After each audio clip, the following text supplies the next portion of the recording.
এ ভাই তোরা অন্তর নাম তোরা পানি খাইলি ভাই দোকান কান তোমার নি ওই আমার প্লাস্টিক বিটি নিয়ে আসছিল ওই আছে বউ ভাই ও নে ভাই পানি খাও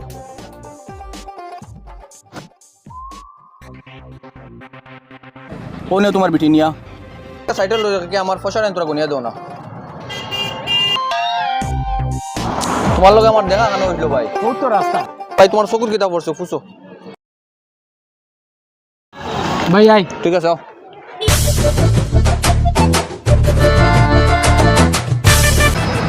কিতারে ভাই তুই তো একবার বাইরে লই গেছ তোর মোবাইলে দেখা যায় খানা দেখা যায়। ওই যে আজকে হঠাৎ করে একটা ছেলের লগে রাস্তার দেখা হইলো খুব অসহায় দেখিয়া মনে হয়েছে তারে আমরা দোকানও নিলাম নিয়া পানি খাওয়ার লাগে ফয়লা দিলাম পানি খাওয়া দেখিয়া তৃষ্ণার তো মানুষটার দেখিয়া খুব দুঃখ লাগছে আমি বিটি নিয়ে একটা ওয়ানিয়া দিলাম দেওয়ার বাদে আমি সাধ্য অনুযায়ী আমার যত টাকা আসলো দিছি দিয়া মানুষটার লগে খুব মায়া লাগছে আর কি দেখিয়া মানুষটার অবস্থা বেটার জিকাইলাম তোমার বাড়ি খানো বহুত তো রাস্তা ওইটা দেখিয়ে বেটার খান্দা শুরু করে দিছে অত মায়া লাগছে বেটার ভাই